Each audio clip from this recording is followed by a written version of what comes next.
Hello everyone, welcome to Rockshire Gaming. My name is Eric. Today we are going to be taking a look at pre-release updates number 3 and 4 on the Gamefound page for DC Superheroes United from CMON Games. They are definitely taking advantage of the fact that you can post updates prior to the campaign launching. That's not available on other platforms, I guess.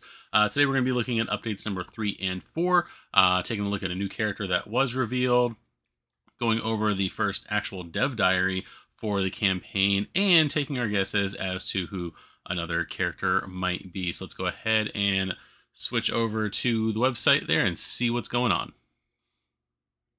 All right, and as always, we do start over here on the main page for DC Superheroes United. We're going to take a look at update number 3 first, which is going to be a very small update. The meat of this video here is going to be on the actual 4th update, which is the dev diary. This is posted both as update number 4 on the Gamefound page, as well as being posted on the actual CMON website on their news section. So that is where all that information is going to be. If you want to read through it yourself, we're going to read through it here and kind of discuss what, some cool things we might glean from it, as well as how things in other United games came out of the design for this one. So we'll definitely be taking a look at that here in just a second. So first of all, update number 3, from the ancient and mysterious city of Atlantis, a new ally emerges. So if I haven't said anything about it before, on social media, CMON posts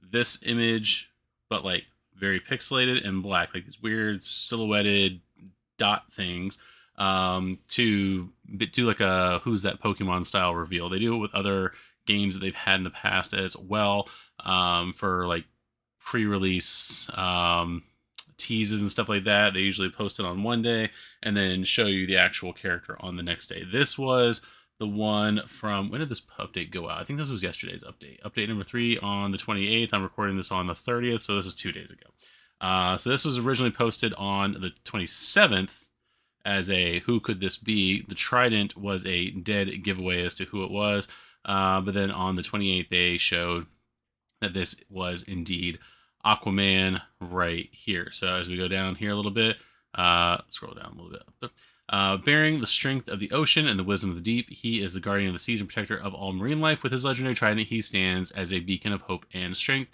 His name echoes throughout the waters. Aquaman, get ready to unleash his might in the DC Superheroes United. There you go. More than likely, what I'm thinking is, with the fact that they're talking about with his legendary trident, more than likely they are probably going to make the trident an equipment card, at least the trident as an equipment card for Aquaman. So that would be pretty cool to have that in the game. We had it in Deceased, I believe. It is an equipment card of some sort in there. But it's going to be cool to have Aquaman, Aquaman? I don't know why I said like that. It's going to be pretty cool to have Aquaman wielding his trident. They are definitely going in with the equipment thing, and we're kind of see why here in a little bit. But I do like this sculpt. I do like how this is more close to like a classic sculpt. I didn't actually go back and look to see if this was more of a costume based on like newer Aquaman. It definitely looks like something from like older Aquaman, especially because like it doesn't have like the high collar like a lot of the new 52 redesigns of the big 7 had. So that is always good. Those uniforms were pretty good. Not to sidetrack, those uniforms were pretty good. I just didn't like the fact that they were all the exact same. Like you can definitely tell they were all. It was, I don't know. It was a thing. Instead of them all having more individualized styles, they all basically had like the same high collar. Green Lantern had it. Superman had it.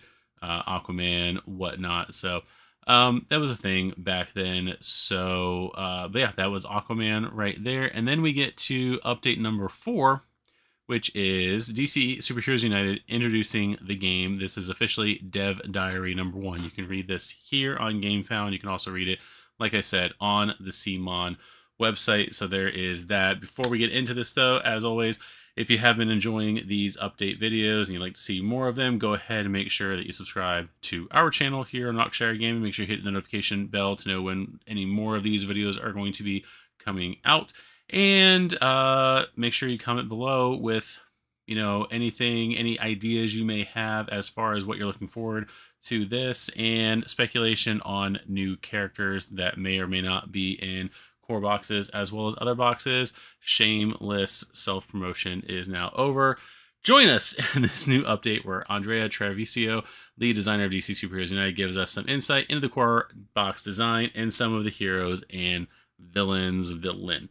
Anyway, so dear DC enthusiasts, I'm Andrea, lead designer of, I'm definitely not, lead designer of DC Superheroes United. I'm here to provide you with some insights into the core box design of heroes and villains. That's cool.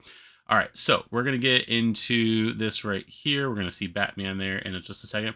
A little premise: the original design of this core box come a couple years ago when it was still unsure that the United system could have been applied to DC or any other license. So it looks like here that they were toying with the thought and idea behind the scenes of, you know, probably based on what things either CMON had licenses for, or the fact that they were partnered with Spin Master and what things they might be able to do with different Spin Master licenses if they can get a hold of them, that kind of thing. So that is pretty cool that they were kind of like toying with those ideas in the background. Let's see, and it had its own seminal impact on other United designs. I was so happy to come back to it once it was confirmed that the release of DC Superheroes United had become a possibility and not just a theory. So basically what he's saying here, we'll get down to it when we get into the Batman portion of it, is that there were some design elements that they came up with for a potential DC game, not one that they had even, you know, ownership of, or that they were going to be doing. There was kind of still just like a thought of it, but how some of those things got into other other United things, or in other United designs. Basically, without saying it here, other is basically Marvel. Marvel United here, and showing how some of the things from the earliest designs of this and some like pre-planning made its way into Marvel United. So right here, the very first hero that I wanted to design was, of course, Batman. The reason being that he's Batman, of course. The first thing I thought of was how hard it would have been to translate the whole range of Bat gadgets that are one of the most identifying skills, the Cape Crusader into special actions. This marked the birth of the whole equipment mechanic. So right here, we're going to stop here. Basically, the equipment mechanic was not necessarily an answer to the fact. I mean, it could have been still. Maybe they thought, hey, this would fix this other problem. But it wasn't necessarily an answer to the fact that, especially the Season 1 Marvel United characters didn't have, like, signature abilities, or didn't have signature equipment cards. It's like some characters in Marvel United 1 do reference in their cards like special abilities or weapons that they have to a point, but like, for instance, Captain America, nowhere in there does it say anything about a shield. Marvel United Multiverse then says, hey, we're actually going to have in the Kickstarter, we're going to have like these essentially cards that we're going to give to everybody who pledges to basically add equipment to the old games while adding equipment cards into the new games. Marvel United Multiverse core set and Marvel United Spider-Verse, Spider-Geddon, do have equipment cards for their characters, and technically some of those equipment cards can be used on other Spider characters, since they're also going to be getting those cards once that Kickstarter shows up. I mean, you can, like I said, you can sub them in right now on some of those characters, but it's just interesting to know that essentially the fact that we even got equipment in Marvel United through Multiverse more or less came from the fact that they were testing out playing Batman and putting and how to basically have equipment in there with Batman and not necessarily have it just put into every single one of his special ability cards. Now, they could have taken a look at what people were saying about like Captain America and other characters in Marvel United 1 and 2 and thought, you know, some of these people are actually talking about the fact that we don't have equipment. Maybe if we ever design this other thing, we would just make that a core thing. That could have been a possibility too. Marvel United could have led to the DC decision, which then could have went back into Marvel United kind of a thing. So it's, you know, kind of a chicken and the egg thing. But anyway, there is that. He needed to have Batman. many gadgets to choose from. An essential part of his gameplay should have been to analyze the villain's plan and come prepared to counter it. Sure, batarangs are always handy against most antagonists, and a grapple gun can serve you well in several situations. Don't know why I can't keep my hand steady, but will you need extra protection or a bit more mobility? Maybe something to counter poisons or to see through a clever villain's lies.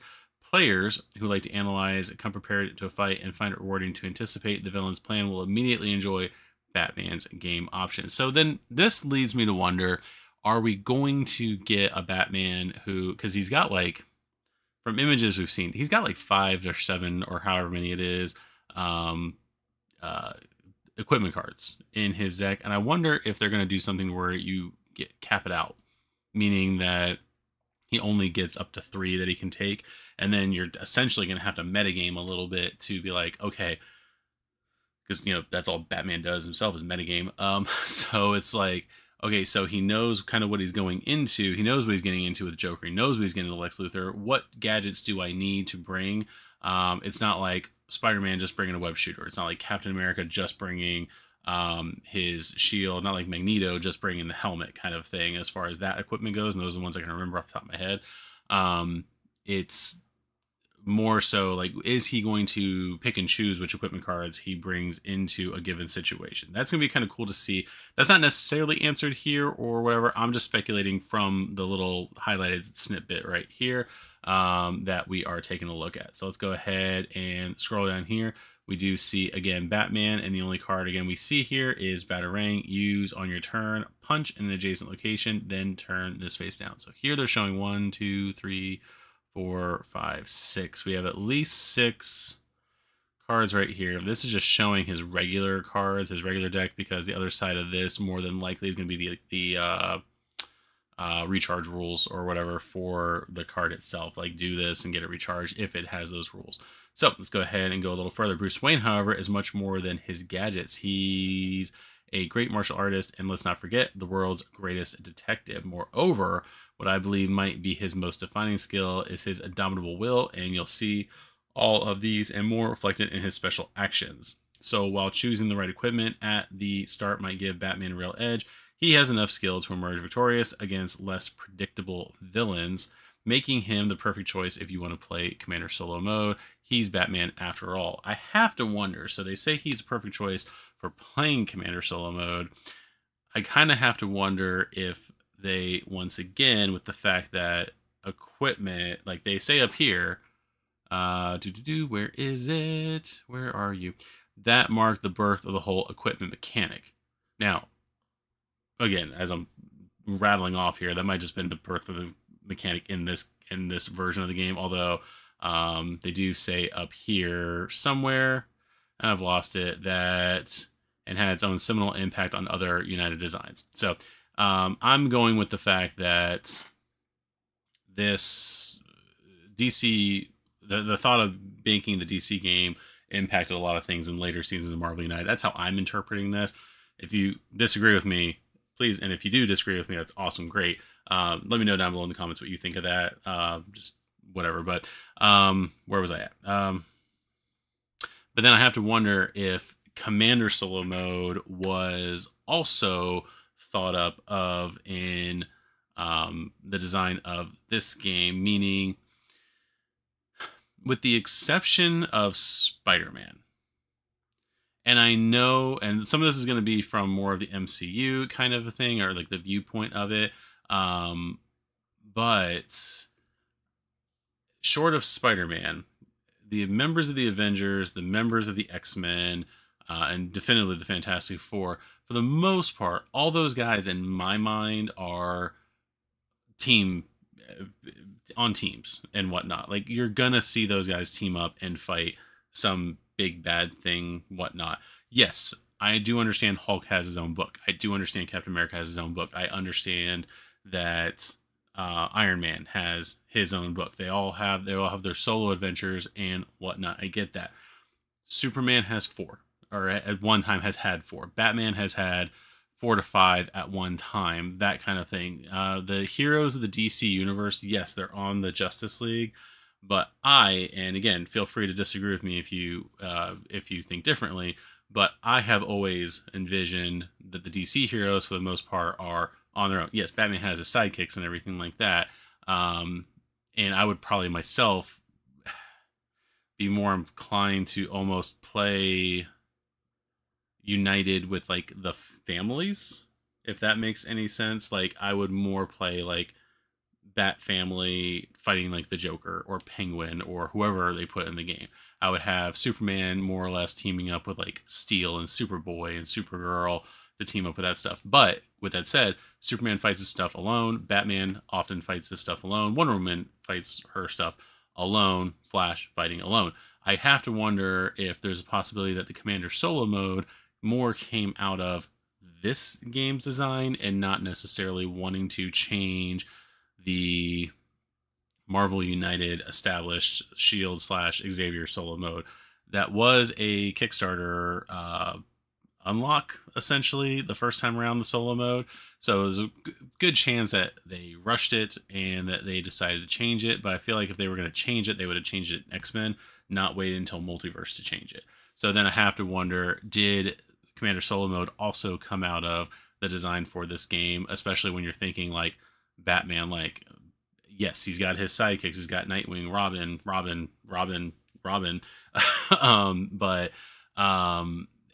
But I have to wonder if they're like, man, it'd be cool to have like Batman just fight the Joker. How could we do that? Oh, maybe we'll do this different Commander solo mode that basically has you having one figure on the board instead of flying around with like 3 or 4 figures, kind of one hand, mixing all the cards up kind of thing. So it's interesting to see how those things kind of go into each other and the speculation on that. So if you have your own theories about that, let me know down below in the comments. But I think this is pretty cool so far. So I like the way they're kind of going into it with the Batman designs and everything like that. Let's go ahead and go into the next one. Next comes his polar, or maybe I must say solar opposite.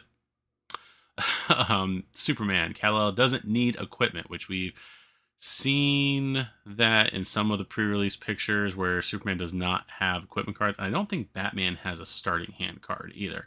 Kal-El doesn't need equipment. The Man of Steel is most invulnerable. Capital word invulnerable. Capital I invulnerable. And his Kryptonian physiology gives him incredible powers: flight, breath, heat vision, etc.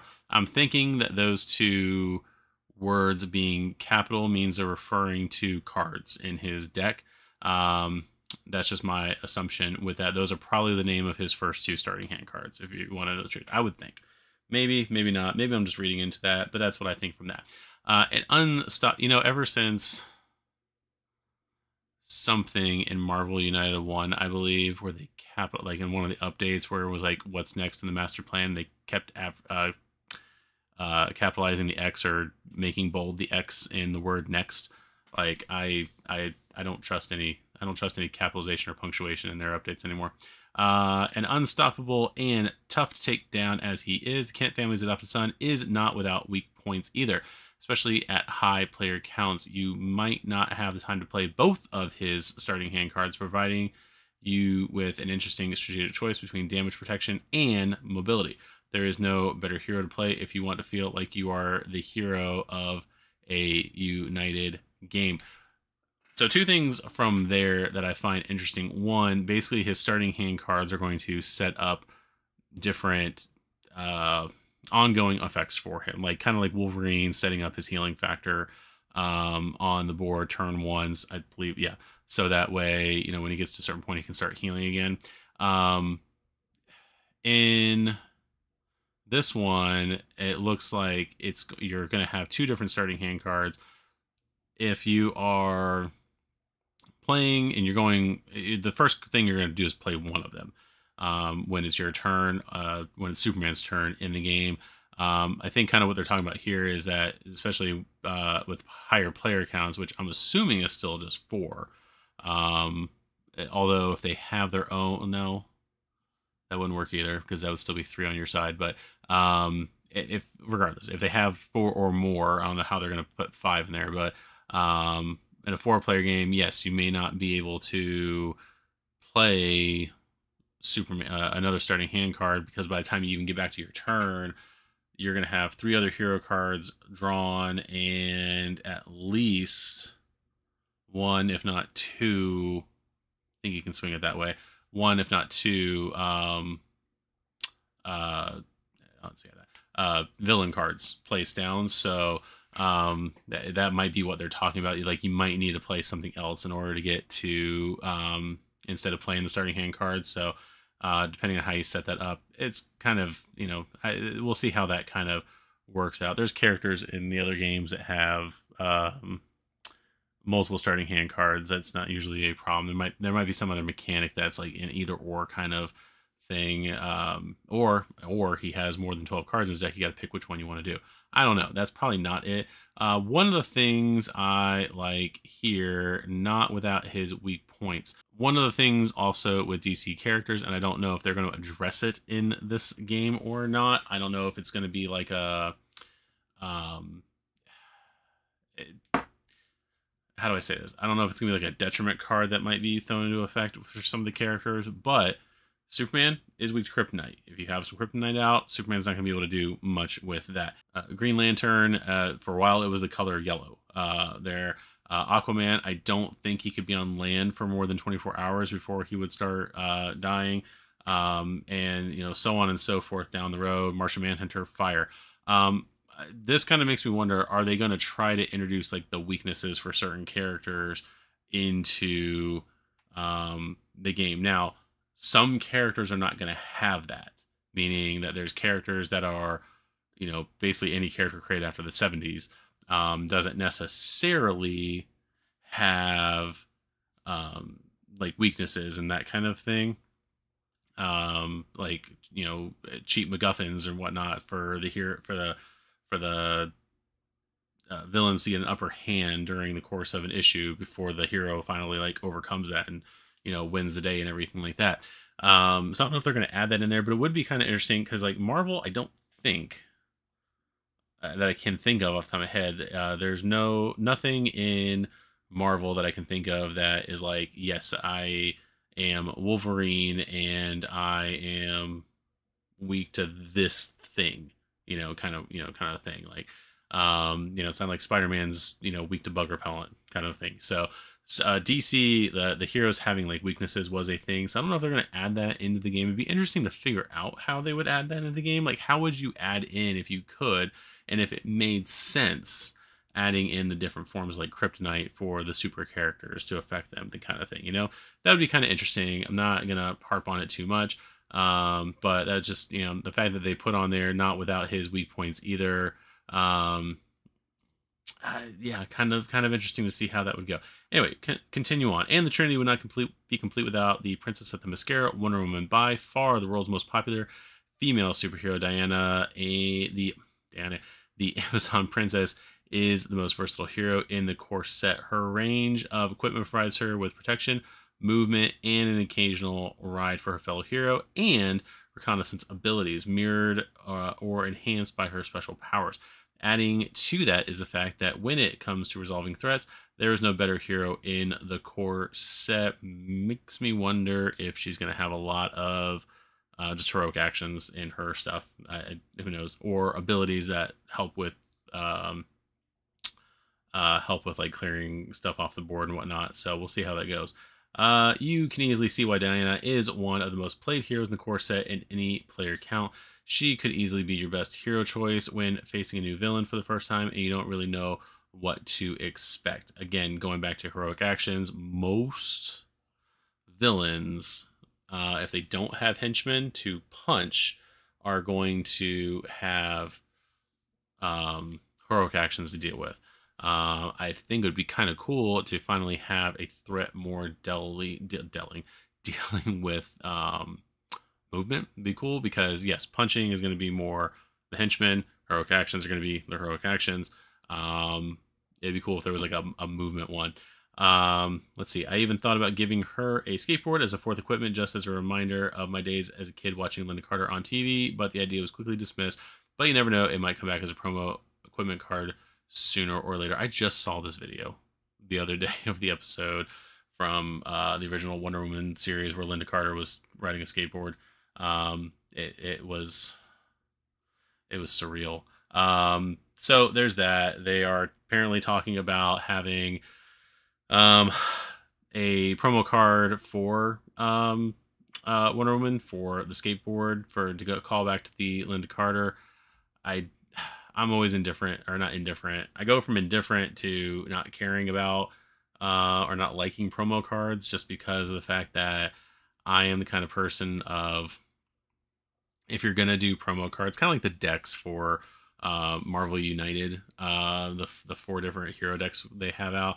It's like, if you're gonna have like something where like I have a chance to get it, but then don't take up that chance kind of thing. That's one thing, but I'm not a fan of necessarily of convention exclusives. The fact that I've got to like, the fact that I've got to like fly out halfway across the country just to get a deck of cards kind of thing. That's what I don't like. If you had some other system for us to be able to get the cards without, you know, having to jump through hoops and whatnot, that'd be kind of cool. So I don't really mind like Kickstarter exclusives, because everyone has the opportunity to get the Kickstarter exclusive. You know, if you don't go into the campaign, then you miss it. But the opportunity was there for everybody, kind of a thing. That's my thing on that. I might do a whole video later at some point in the future on my thoughts on that. But overall, like, I'm not too much of a fan of promo cards. If I can get them, great. But I'm not going to go out of my way to get them myself. If this does end up getting added as like something in the Kickstarter, that would be pretty cool, you know. But there's that. The last, but in no way less important than the previous three, hero included in this overview is none other than the Flash. I personally love the character, but I must admit we struggled a lot to find a correct and balanced way to represent his powers within the United system. He's not just the fastest man alive, but a true ruler of the Speed Force, able to even travel through time thanks to his immense velocity. So they are basically talking about right here the Flash. We do have a few characters here. One of them right here, which is his Speed Force conduit, does look like it says does something with giving one free heroic action. I can't really tell the rest of the card what that says because it is covered up, probably intentionally. But thus, each incarnation was either so extremely powerful to negate any chance of the villains to overflow, or it came out as inadequate to fully express the character's powers and potential. After literally months of trials and errors, I wish we could have Barry's powers. I believe we found a balance that we're truly happy with by tapping into his Speed Force conduit. The Flash can dominate the board with reach and flexibility, and even access his Speed Force aura for incredible protection and extend time. However, he'll need to build up his momentum by drawing and playing the right cards, which might slow down the hero's progress at times. Flash turned out to be a great combo hero, still useful overall to boost group movement, and able to perform incredibly flexible and high action count turns in the second half of the game at the cost of the need to correctly balance out the first part of the game. So I wonder if the, let's see, can dominate the board, aura for incredible protection and extend time. I wonder if the time extension, because there is the token for that already. I think it was introduced in X-Men. I wonder if they're going to do something with extending time. I wonder if they're going to do it to basically where it's going to be like delaying. He's going to have a lot of delaying of the villain turns and whatnot. So that'd be pretty cool. All right, so now let's have a quick look at the villains, shall we? Lex Luthor has always just or has not always been just the main antagonist for Superman, but a threat for the whole Earth, and sometimes even more. All of this while simply being a mere human, a genius with astonishing ability to formulate complex schemes and deceive his opponents. Always one step ahead of his allies, Lex is often able to pose himself as a hero in order to accomplish his long-term goals and schemes, and even at one point was the president of the United States. So there is that. In his United version, I imagine him summoning his Legion of Doom, called that one, last week. Summoning his Legion of Doom and trying with their help to appear as a true hero in the eyes of the public. He will spend part of his gameplay actually helping the heroes to complete their missions, or better, pretending to do so. And if somehow is able during his villain turn to fill any of the hero missions, he will also appear as a hero in the eyes of the public, thus fulfilling one of his plans in winning the game. Even if the heroes manage to stop him from doing so, he has another plan from the beginning and still has a good shot at winning the game, even once his intentions have been discovered and he can't pretend to be a hero anymore. This makes Lex an intriguing villain to face, where a mistake can easily cause the heroes to lose, but victory will clearly is still clearly achievable, providing heroes can pull off real teamwork. So Legion of Doom, I said that the other day with the fact that Joker was there, that they're possibly doing some kind of Legion of Doom thing with the game. I kind of wonder if he's going to have, with the Legion of Doom thing, if he's going to have cards, like threat cards for all of the core box heroes. One of the things I think would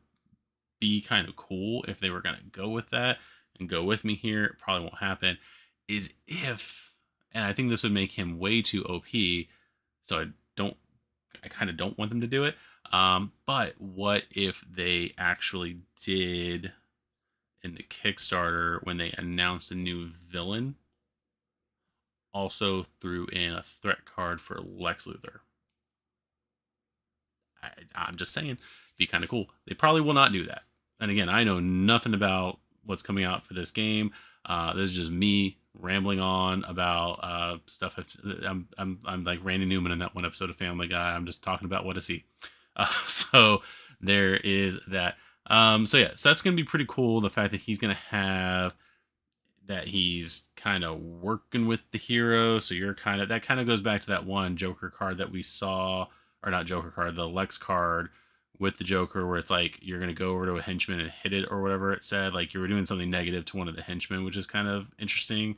But then it also had another effect, which we're going to get into in the next paragraph on here. But that's pretty cool, that the fact that they're kind of playing into the fact that the public thinks, in some iterations of the mythos, the public thinks that Lex Luthor is a good guy, whereas we know that he is full of crap. So that is pretty cool.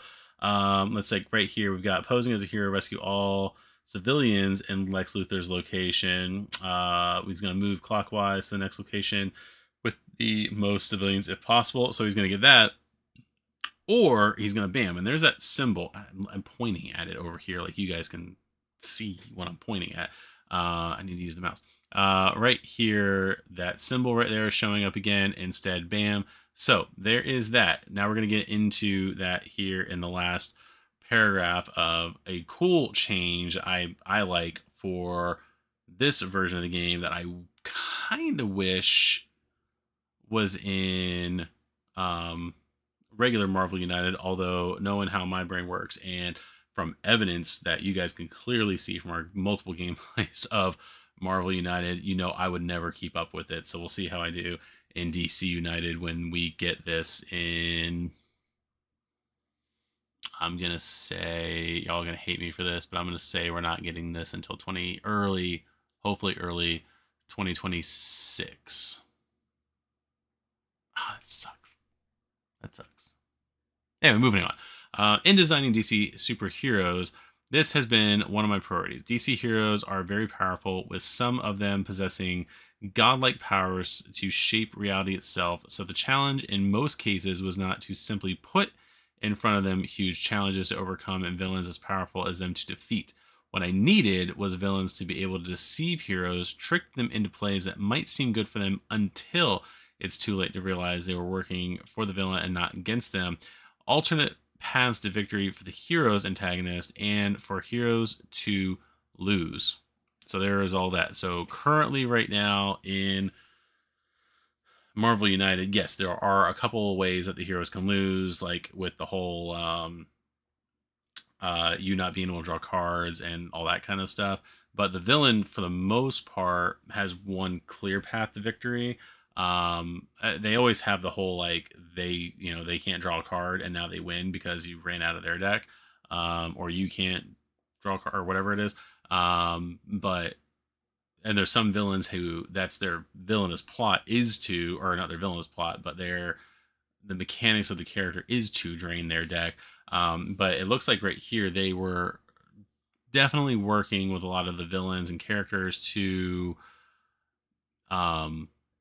make it so that they had an alternate plan that even they were having to figure out what to do during the course of the game. Like if the heroes did this or finished this mission, that this other thing would happen, cool kind of thing. So that's pretty cool for that. Luckily for me, Andrea Cervasio, DC has always produced a gallery of very interesting villains with deep backstories and real motivations, with more elaborate schemes than simply becoming rich by robbing banks, unless you're a Batman villain.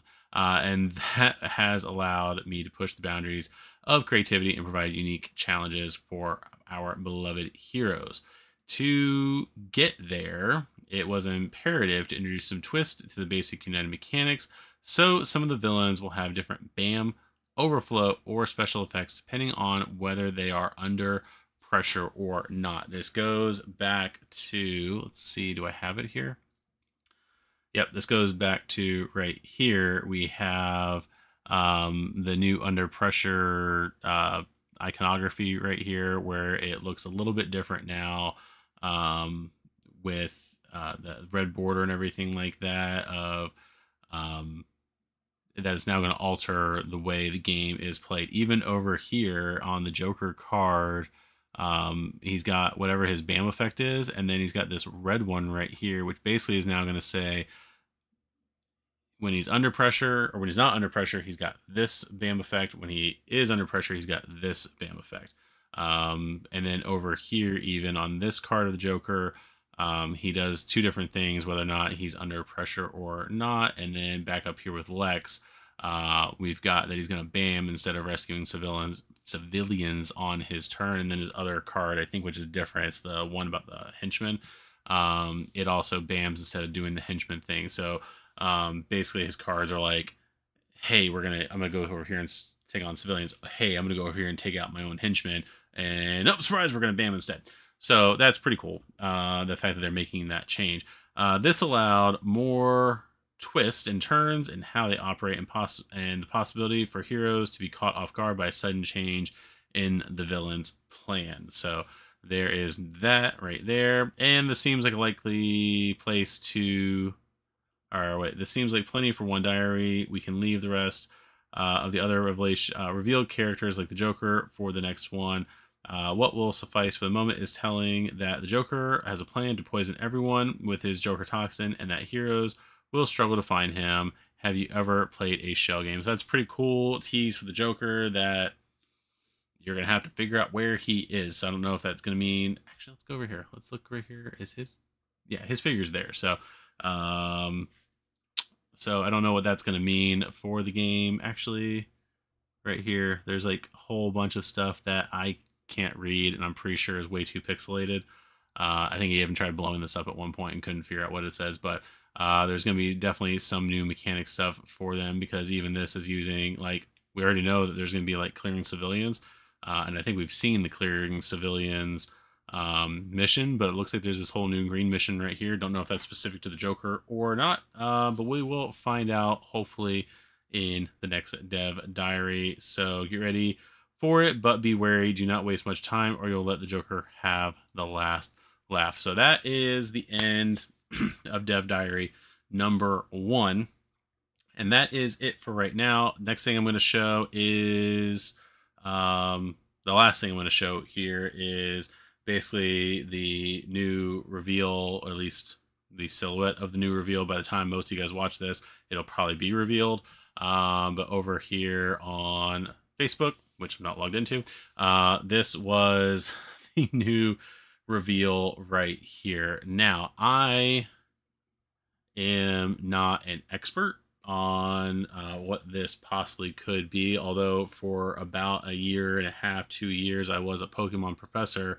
I thought it was Krogunk at first, but then all my years as playing World of Warcraft led me to think maybe it could be a Morlock. I don't know, but you can just see from this like giant blob right here and this little tail right here, it's not either one of those things, so I have no clue what this could be. Now, in all seriousness, there's 2 possibilities of what this could be right here. There is the tail right here, which